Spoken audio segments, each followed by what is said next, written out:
Olá pessoal, tudo bom?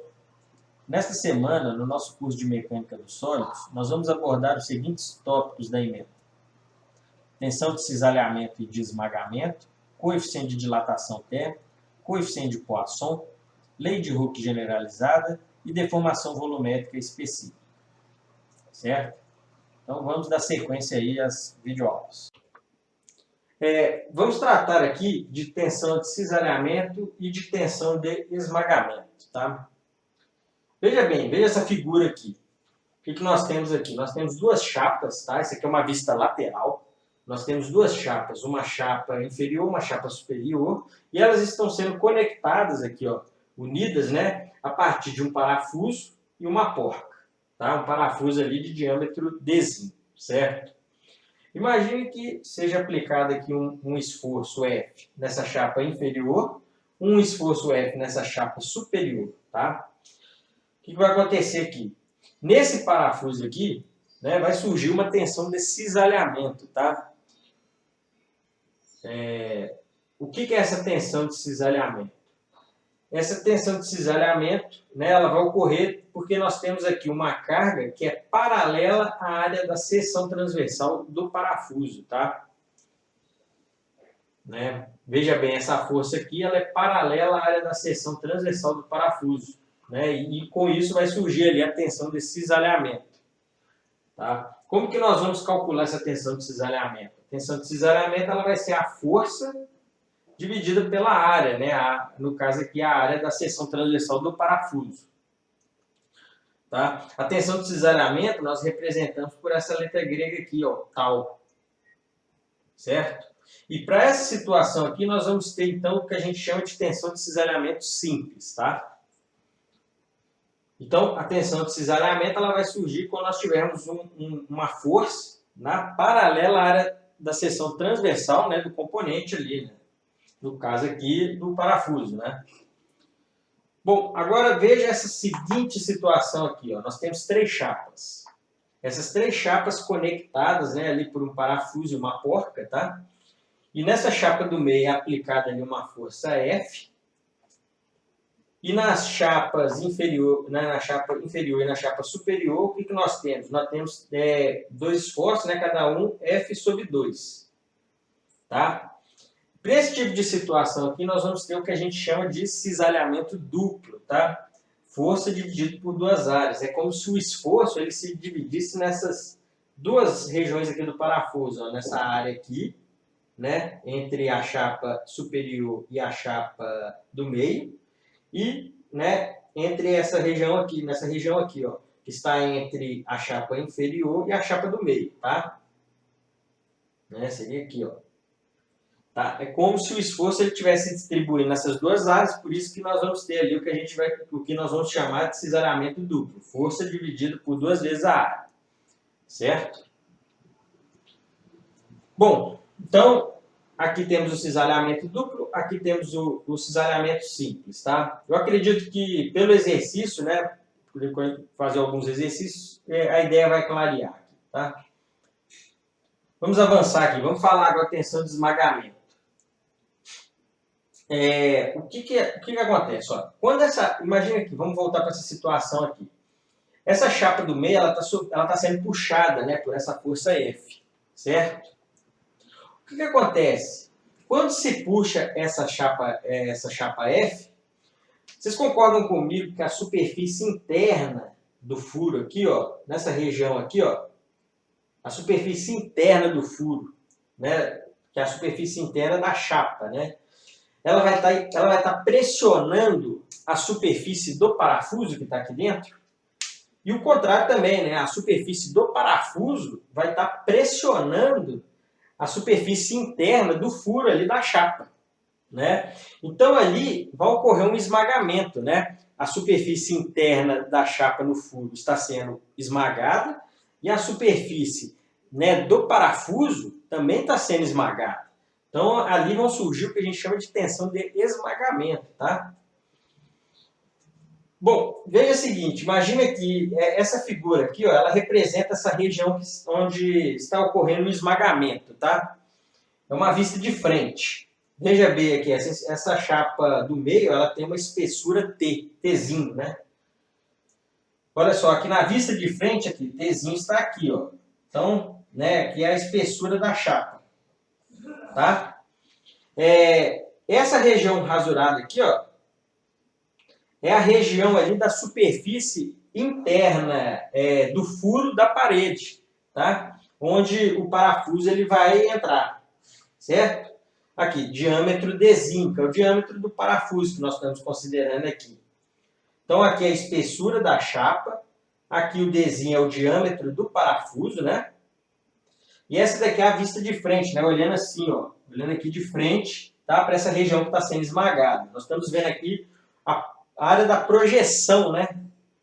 Do furo, porque na verdade essa região do furo aqui, ela é circular, né? Ela não é plana, né? Não é uma superfície plana, né? Mas aqui nós estamos vendo a projeção, e a projeção ela está plana.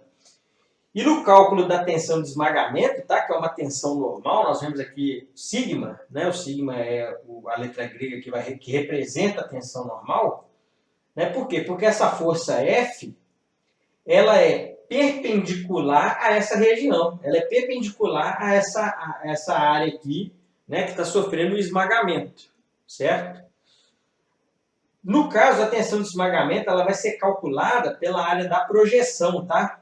Força sobre Dzinho, diâmetro do parafuso, vezes o Tzinho, que é a espessura da chapa, né? É a área da projeção, né? Porque, na verdade, essa área interna aqui, ó, como ela não é plana, né? Ela teria outro valor. Então, isso aqui é feito uma aproximação aqui, né? Se considera como a área da projeção, certo?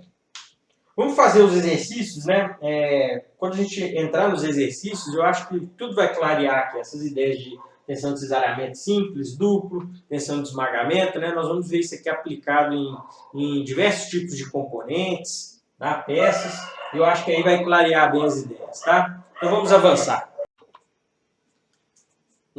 Vamos falar agora sobre coeficiente de dilatação térmica, tá? Que nós representamos aqui pela letrinha alfa, nessa letra grega aqui, alfa. O coeficiente de dilatação térmica é uma propriedade do material que relaciona a deformação com uma variação unitária de temperatura, tá?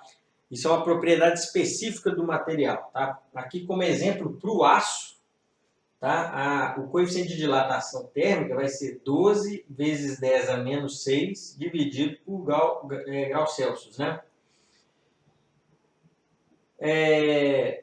Esse coeficiente de dilatação que nós estamos tratando aqui é o coeficiente de dilatação térmica linear, tá? Esse conceito aqui vocês estudaram em física, né? E nós vamos ver ele aplicado aqui na parte de mecânica dos sólidos. Bom, a deformação específica, né? Que nós vimos, né? Que é a variação de comprimento dividido pelo comprimento inicial, né? Que comprimento final menos o inicial dividido pelo comprimento inicial, né? A deformação específica ela vai ser o coeficiente de dilatação térmica linear vezes a variação de temperatura, né? A variação de temperatura é a temperatura final menos inicial. Se eu substituir aqui nessa equação, ó, né? Nós vamos ter aqui que a variação de comprimento sobre o comprimento inicial é o coeficiente de dilatação térmica linear vezes a variação de temperatura, né? E isolando aqui a variação de comprimento, né, nós temos essa equação aqui. Né? Caso a variação de temperatura seja positiva, ou seja, a peça ela sofre um aquecimento, né, nós vamos ter aqui uma dilatação, nós vamos ter o alongamento, né, do comprimento dessa peça. Agora, se a variação de temperatura ela for negativa, né, no caso a peça ela se esfriar, né, nós vamos ter uma contração, tá? Essa peça ela vai sofrer um encurtamento, ela vai diminuir o comprimento dela, tá? Conceito simples, né? Nós vamos ver isso aqui aplicado ali, tá? Em alguns exercícios, alguns problemas estruturais ali. É importante conhecer esse conceito, tá? Vamos tratar agora de coeficiente de Poisson, tá? Que é representado por essa letra grega aqui, ó, o μ. O coeficiente de Poisson ele é uma propriedade do material, tá? Vamos entender aqui, né, o que ele representa. O que essa propriedade representa? Veja bem, nós temos aqui, ó, uma barra de seção retangular, tá? E vamos imaginar que nessa barra, né, surjam esforços esforços axiais aqui trativos, né? Como está ilustrado aqui nessa figura. Bom, devido à presença do esforço normal, né, vai surgir na estrutura ali uma tensão normal, né, e possivelmente uma deformação específica, tá? Aqui no caso, no exemplo, né, essa barra aqui, né, devido à presença do esforço normal, a barra ela vai sofrer o quê? Ela vai sofrer um alongamento, né, que é um esforço de tração. Mas veja bem, ela vai sofrer o alongamento aqui na longitudinal, né, ao longo do seu comprimento, dessa altura aqui, ó. Mas, em relação à transversal, né, ela vai sofrer um encurtamento, né? A variação de volume ela tem que ser igual a zero. Então, se ela está alongando, né, nessa direção, né, na longitudinal, na transversal, ela vai ter que, né, sofrer um encurtamento, né, para manter para garantir que a variação de volume seja nula. Né? Se eu colocar aqui, ó, vou colocar eixos. Né? Aqui vai ser o Z, aqui vai ser o X e aqui vai ser o Y. Né? Para essa situação aqui específica, né, que tem um esforço normal de tração, né, a deformação específica em Z vai ser maior do que zero. Né? Mas a deformação em X vai ser menor do que zero e a deformação em Y também vai ser menor do que zero. Então, o coeficiente de Poisson ele vai ser essa relação matemática aqui, ó. Ele vai ser o negativo da deformação específica na transversal dividido pela deformação específica na longitudinal. Né? Veja bem, para essa situação aqui, a deformação, né, na longitudinal é maior do que zero, mas na transversal é menor do que zero. Então, o que acontece? Se nós dividirmos a deformação específica na transversal pela longitudinal, nós vamos ter um valor negativo. Então, esse negativo aqui é apenas para tornar esse número aqui positivo, porque, né, o que interessa para nós aqui, né, é o módulo. Né?